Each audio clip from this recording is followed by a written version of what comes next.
प्रिय विद्यार्थियों, इससे पूर्व के व्याख्यान में हमने सुकनास द्वारा बताए गए दूसरी प्रकार के राजा लोगों के बारे में अध्ययन किया था। आज हम उसी को आगे बढ़ाते हुए उन राजा लोगों के अंदर धूर्त मंत्रियों और चापलूस सेवकों के द्वारा की गई झूठी प्रशंसा से उत्पन्न होने वाले अन्य परिवर्तनों के बारे में अध्ययन करेंगे। इस गद्य खंड में कवि ने कहा है कि धूर्तों के द्वारा की गई या की जाती हुई झूठी वंचना या ठगी के कारण ये उन्हीं लोगों का अभिनंदन करते हैं या प्रशंसा करते हैं और अपने मन से अपने अंदर देवत्व रूपी झूठे विचार का निश्चय कर लेते हैं, जिससे कि इनकी बुद्धि नष्ट हो जाती है और फिर ये अपने मन से ऐसा मानने लगते हैं कि इनके अंदर देवत्व रूप आ गया हो और इसीलिए मनसा देवता आदि आरोपण प्रतारणा संभूत संभावना उपाताश्च देवता के आरोप रूप प्रतारणा उस ठगी से संभूत संभावना उत्पन्न देवत्व का निश्चय हो जाने के कारण उपहताश्च अंतः इनके अंतःकरण को नष्ट कर दिया जाता है, अर्थात इनकी बुद्धि नष्ट हो जाती है और इसलिए ये राजा लोग मनसा अपने मन से ऐसा मानने लगते हैं, ऐसा विचार करने लगते हैं कि प्रविष्टा अपर भुजाद्वयम इव, मानो मेरे अंदर दो भुजाएं और छिपी हुई है और पैदा हो गई है। ऐसा सोचते हुए आत्मबाहुयुगलम संभावयन्ति, ये अपने आप को चार भुजा वाला मानने लगते हैं, अर्थात ये अपने आप को विष्णु समझने लगते हैं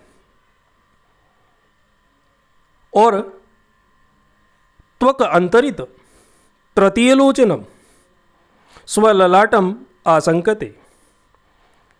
त्वक अंतरितम और त्वचा के पीछे छिपा हुआ है तृतीय लोचनम, मानो तीसरा नेत्र, ऐसी स्वललाटम आशंकते, ये अपने मस्तक पर संभावना करते हैं, अपने माथे पर ये ऐसी संभावना करते हैं कि मानो तीसरा नेत्र इनकी त्वचा के पीछे छिपा हुआ हो। ऐसा सोच करके ये अपने आप को भगवान शिव मानने लगते हैं और फिर अपने आप को भगवान विष्णु और भगवान शिव मानते हुए दर्शन प्रदानम अपि, ये दूसरे लोगों को दर्शन देना भी अनुग्रहम गणयन्ति, कृपा करना मानते हैं। दृष्टिपातम और दूसरों को देखना भी उपकार पक्ष से स्थापयन्ति, ये उपकार करना समझते हैं। संभाषणम और किसी से बातचीत करना भी संविभाग मध्य कुर्वन्ति, ये दान देने के समान मानते हैं। आज्ञाम अपि, और यदि ये किसी को आज्ञा देते हैं तो उसको भी वर प्रदानम मन्यते, ये वर प्रदान करना जैसा मानते हैं। स्पर्शम अपि, और यदि किसी को छू लिया तो पावनम आकलयन्ति, ये उसे पवित्र करना मानते हैं। मिथ्या महात्म्य गर्व निर्भराश्च, ऐसे मिथ्या झूठे महात्म्य उस महान अहंकार के कारण गर्व निर्भराश्च, उस घमंड से भरे हुए ये राजा लोग देवताभ्य न प्रणमन्ति, ये देवताओं को भी प्रणाम नहीं करते। यानी जब खुद ही देवता हैं तो ये अन्य दूसरे देवताओं को भी प्रणाम नहीं करते। द्विजाति नाम न पूजयन्ति, ये ब्रह्मज्ञानियों की कभी पूजा नहीं करते। न माननीय मानयति मान्यान, और जो सम्माननीय लोग हैं, जो सम्मान करने के योग्य हैं, न मानयति, ये उनका भी सम्मान नहीं करते, उनको भी सम्मान नहीं देते। अर्चनीय नाम और जो पूजा के योग्य हैं, ऐसे उन लोगों की भी न अर्चनीय ये पूजा नहीं करते। अभिवादन आहार्यन, और जो प्रणाम करने के योग्य लोग हैं, ऐसे उन लोगों को भी न अभिवादयंती ही ये प्रणाम नहीं करते। गुरुन और अपने माता पिता आचार्य आदि गुरुजनों का न अभितुष्टंती, ये उठ कर के सम्मान नहीं करते। ये अपने माता पिता आचार्य और गुरुजनों का भी कभी उठ कर के सम्मान नहीं करते, आदर नहीं करते। और अनर्थ काया सांतरित है, यानी यदि कोई विद्वान सांसारिक भोगों को छोड़ करके और लोक कल्याण के कार्य करता है, तो ये कहते हैं कि अनर्थ बेकार में ही काया सांतरित है, अपने शरीर को कष्ट दे रहे हैं। क्यों? क्योंकि विषय उपभोग सुखम, ये सांसारिक भोगों को भोगना नहीं जानते। सांसारिक भोगों को ये भोगना जानते ही नहीं है, भोग ही नहीं सकते। इति ऐसा कहकर के विद्वत जन्म उपहसंती, ये उन विद्वानों का भी उपहास करते हैं, उनकी हंसी उड़ाते हैं। और वृद्धजन उपदेशम,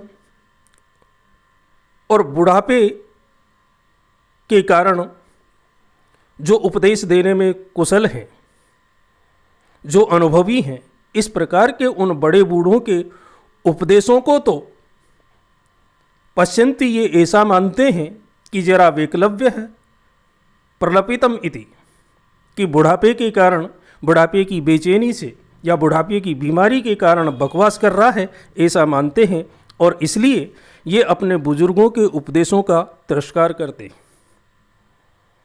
यानी बुढ़ापे के कारण ये बकवास कर रहे हैं, सठिया गए हैं, ऐसा मानते हुए ये उन वृद्ध पुरुषों के उपदेशों का भी तिरस्कार करते हैं।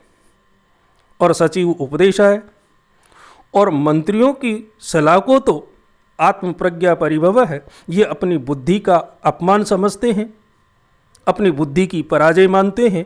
और इति, और इसी कारण से असूयंती, ये उनसे ईर्ष्या करते हैं। हितवादी ने, और जो इनकी हित की बात करने वाले हैं, ऐसे उन अपने लोगों पर तो कुप्यंती, ये क्रोधित होते हैं, क्रोध करते हैं। और यही कारण है कि सर्वथा तम अभिनंदति, जिन चापलूस और धूर्त लोगों से ये घिरे रहते हैं, हमेशा ये उन्हीं का ही अभिनंदन करते हैं। तम आलपंती, उन्हीं से ही ये बातचीत करते हैं। तम पार्श्वे कुर्वन्ति, उन्हीं को ही ये बगल में बिठाते हैं। तम संवर्धयन्ति, उन्हीं को ही ये आगे बढ़ाते हैं, ऊपर उठाते हैं। और तेन सह सुखम अवतिष्ठन्ते, और उन्हीं के साथ बड़े सुखपूर्वक ये उठते बैठते हैं। तस्मै ददाति, जो कुछ भी देना होता है ये उन्हीं को देते हैं। तत्र वर्षन्ति, ये उन्हीं पर धन आदि की वर्षा करते हैं। तम बहुमन्यते, और उन्हीं को ये अत्यधिक सम्मान देते हैं। तम आप्ततम आसादयन्ति, और ये उन्हीं का विश्वास करते हैं। इनके वही विश्वसनीय होते हैं। कौन? जो धूर्त, जो चापलूस, अहिनिशम, रात दिन अनवरतम, निरंतर रूप से उपरचित अंजलि अपने हाथ जोड़ करके अधिदेवतम इव, किसी आराध्य देवता की तरह इनके सामने खड़े रहते हैं। और विगतानी कर्तव्य है, और अपने सारे कार्यों को, अपने समस्त कर्मों को भूल करके, छोड़ करके स्तुति, इनकी स्तुति करते रहते हैं। या यो वा महात्म्य उद्भावयति, जो इनकी महिमा का बखान करते रहते हैं। जो हमेशा इनकी चापलूसी में लगे रहते हैं, इनकी झूठी प्रशंसा करते हैं, इनकी स्तुति करते रहते हैं, इनकी महिमा का बखान करते हैं, ये ऐसे उन लोगों को ही अपना सबसे बड़ा हितैषी मानते हैं। और इससे ज़्यादा तो क्या कहें कि कौटिल्य शास्त्र प्रमाणम ये शाम अति रसंस प्रायो उपदेश निर्घणम, जिसका अत्यंत नृशंसता पूर्व उपदेश है, जो बड़ा निर्दयी उपदेश देने वाला है, ऐसे कौटिल्य के उस अर्थशास्त्र या नीति शास्त्र को तो ये प्रमाण स्वरूप मानते हैं। और अभिचार क्रिया क्रूर गई प्रकृतय पुरोदसः गुरुवः। अभिचार क्रिया यानी मारण, उच्चाटन, वशीकरण आदि जो क्रूर क्रियाएं होती है, जो कर्म होते हैं, ऐसे उन कर्मों को करने वाले पुरोदसा जो पुरोहित हैं, गुरुवः वो इनके गुरु होते हैं। यानी इनको उपदेश देने वाले जो गुरु होते हैं वो मारण, उच्चाटन, वशीकरण आदि क्रूर कर्मों को करने वाले पुरोहित होते हैं। और परा अभिसंधान, और जो दूसरों को धोखा देने में बड़े चतुर होते हैं, उसी में ही लगे रहते हैं, ऐसे मंत्रीण हैं। ऐसे मंत्री लोग उपदेष्टा है, इनके उपदेशक होते हैं। यानी इनको उपदेश देने वाले वो मंत्री होते हैं जो हमेशा दूसरों को धोखा देने में लगे रहते हैं, हमेशा दूसरों को धोखा देने की ठगी में उलझे रहते हैं। और इस तरह से ये राजा लोग नरपति सहस्त्र भुक्त उज्जीताया, सहस्त्र नरपति हजारों राजाओं के द्वारा भुक्त जिसको भोगा गया है और फिर उज्जीताया छोड़ दिया गया है, लक्ष्म्या ऐसी लक्ष्मी के प्रति आसक्ति, इनकी आसक्ति रहती है। हजारों राजाओं के द्वारा भोग करके छोड़ दी गई उस राजलक्ष्मी के प्रति इनकी आसक्ति रहती है। मरणात्मक आत्मकेषु शास्त्रेषु अभियोग है। और हत्या आदि बुरे कर्मों का उपदेश देने वाले जो शास्त्र हैं, ऐसे उन शास्त्रों में ही अभियोग है, इनकी रुचि रहती है। इनकी जो विशेष अभिरुचि होती है वो हत्या आदि कर्म के उपदेश देने वाले शास्त्रों को पढ़ने में रहती है। और सहज प्रमाद्य हृदय अनुरक्त, जो स्वभाव से ही इनसे प्रेम करने वाले हैं, ऐसे भ्रातृ है, ऐसे इनके अपने सगे संबंधी भाई बंधु बांधव तो उच्छिद्य, इनके द्वारा नष्ट करने योग्य होते हैं, मार दिए जाने योग्य होते हैं। अर्थात ये ऐसे उन लोगों को तो जिंदा भी नहीं छोड़ते। तो इस तरह से मैं संक्षेप रूप में आपको इस पूरे गद्य के बारे में बता रहा हूँ कि ये जो धूर्त प्रकृति के चापलूस लोग इनके राज्य में रहते हैं, ये उनकी ठगी का शिकार बन जाते हैं और देवता के आरोप रूप उस ठगी से ये अपने अंदर देवत्व का निश्चय कर लेते हैं और इस कारण इनकी बुद्धि फिर काम नहीं करती। और ये राजा लोग फिर ऐसा मानने लगते हैं अपने मन से कि मानो इनके अंदर दो भुजाएं और पैदा हो गई है, इसलिए अपने आप को भगवान विष्णु समझने लगते हैं। मानो इनके ललाट के पीछे तीसरा नेत्र और छिपा हुआ है, ऐसा मान करके ये अपने आप को भगवान शिव मान बैठते हैं।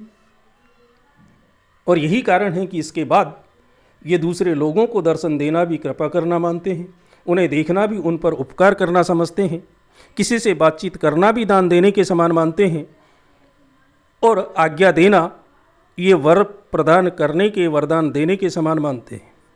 किसी को छूना ये पवित्र करना समझते हैं और अत्यधिक झूठे उस अहंकार के घमंड से भरे हुए ये राजा लोग देवताओं को भी प्रणाम नहीं करते। ये कभी ब्रह्म ज्ञानियों की भी पूजा नहीं करते और जो सम्मान करने के योग्य व्यक्ति हैं उनका भी ये कभी सम्मान नहीं करते। जो पूजा के योग्य व्यक्ति हैं ऐसे उन लोगों की भी ये पूजा नहीं करते और जो प्रणाम करने के योग्य हैं ऐसे उन लोगों को भी ये प्रणाम नहीं करते। यहाँ तक कि माता पिता, गुरु और आचार्य, इनका भी ये उठ कर के कभी आदर नहीं करते। और जो लोग सांसारिक भोगों को त्याग करके लोक कल्याण के कार्यों में परिश्रम करते हैं, ऐसे उन विद्वान व्यक्तियों को तो ये कह कर के हंसी उड़ाते हैं कि सांसारिक विषयों के भोग और सुखों को भोगना ये जानता ही नहीं। ऐसा कहकर के ये विद्वानों की हंसी उड़ाते हैं। और यदि कोई बुजुर्ग इनको उपदेश देने की चेष्टा करे तो बुढ़ापे के कारण, उस बुढ़ापे की बेचैनी से इसकी बुद्धि सठिया गई है और इसीलिए ये बकवास कर रहा है, ऐसा मान करके उन वृद्ध जनों के उपदेशों का ये तिरस्कार करते हैं। और मंत्रियों की सलाह यदि इनको मिले तो ये अपनी बुद्धि का तिरस्कार मानते हैं और इसलिए ये ऐसे उन सलाह देने वाले मंत्रियों से ईर्ष्या करते हैं जो इनकी हित की बात करने वाले इनके खुद के बंधु बांधव होते हैं। ऐसे उन हितैषियों पर ये क्रोध करते हैं और इसीलिए ये उन धूर्तों को ही सबसे ज़्यादा सम्मान देते हैं, उन्हीं से बातचीत करते हैं, उन्हीं को बगल में बिठाते हैं, उसी को ये ऊपर की तरफ बढ़ाते हैं, उसी के साथ ये सुखपूर्वक उठते बैठते हैं, उसी को धन आदि देते हैं, उसी से मित्रता करते हैं, उसी की बातों को सुनते हैं, उसी पर धन की वर्षा करते हैं, उसी को सम्मान देते हैं और उन्हीं का ये विश्वास करते हैं। जो रात दिन इनके सामने हाथ जोड़ करके खड़ा रहता है और एक आराध्य देव की तरह इनके सामने खड़े होकर के अपने सारे कर्मों को त्याग करके, सारे कार्यों को छोड़ करके केवल इनकी स्तुति में लगा रहता है या जो इनकी महिमा का बखान करने में लगा रहता है। इससे ज़्यादा तो और क्या कहें कि उन राजाओं का अब और कोई दूसरा काम नहीं रहता। उनका काम रहता है कि जो अत्यधिक नृशंसतापूर्ण और निर्दयी उपदेश देने वाला कौटिल्य का जो अर्थशास्त्र है, जो नीति शास्त्र है, वो इनके लिए प्रमाण होता है और मारण, उच्चाटन, वशीकरण आदि क्रूर कर्मों को करने की जो शिक्षा देता है, ऐसा पुरोहित इनका गुरु होता है। दूसरों को धोखा देने में जो लगे हुए हैं, इस प्रकार के मंत्री ही इनके उपदेशक होते हैं, इनको उपदेश देने वाले होते हैं और हजारों राजाओं के द्वारा जिसे भोग करके छोड़ दिया गया है, ऐसी लक्ष्मी के प्रति इनकी लालसा रहती है, आसक्ति रहती है और हत्या आदि कर्म का उपदेश देने वाले शास्त्रों में ही इनकी विशेष अभिरुचि होती है और जो वास्तव में इनसे स्वाभाविक प्रेम करते हैं, ऐसे उन बंधु बांधवों को तो ये नष्ट कर देते हैं, वो तो इनके लिए नष्ट करने के योग्य होते हैं और इसलिए ये ऐसे कार्य करते हुए संसार में फिर हंसी का पात्र बनते हैं और ऐसे उन धूर्तों के चंगुल में फंस करके ये भी पहले वाले राजा लोगों की तरह ही अपने आप को समाप्त कर बैठते हैं, अपने आप को नष्ट कर लेते हैं और फिर इनका भी अस्तित्व समाप्त हो जाता है। तो हमने सुकनास द्वारा बताए गए इन छोटे छोटे दो गद्यांशों में ये देखा कि किस तरह से दूसरी प्रकार के राजा लोग ऐश्वर्य और धन संपत्ति आने पर, राजलक्ष्मी आने पर उन धूर्तों के चंगुल में फंस जाते हैं और किस तरह से अपने आप को बर्बाद कर लेते हैं। यहीं पर आकर के सुकनास ने दोनों प्रकार के राजा लोगों की स्थिति को समाप्त किया और ठीक ऐसे राजा लोगों की तरह ही इस संसार में दो प्रकार के लोग मिलते हैं, जो कुछ तो झूठे अहंकार से भरे हुए होते हैं और कुछ ऐसे होते हैं जो उस धन की लालसा में अपने आप को विकृत मानसिकता वाला बना लेते हैं और इसी प्रकार से वो इस संसार में नष्ट हो जाते हैं। इसलिए सुकनास ने दोनों प्रकार के उन राजा लोगों का यहाँ वर्णन करते हुए अपने उस उपदेश को समाप्त किया। अगले आने वाले जो गद्य हैं, उन गद्य खंडों में इन्होंने उपसंहार करते हुए सुकनास को इन सारी चीज़ों से बचने के लिए क्या निर्देश दिए, उसके बारे में हम अगले व्याख्यान में पढ़ेंगे। तो अगले व्याख्यान में हम आपसे फिर मिलते हैं। धन्यवाद।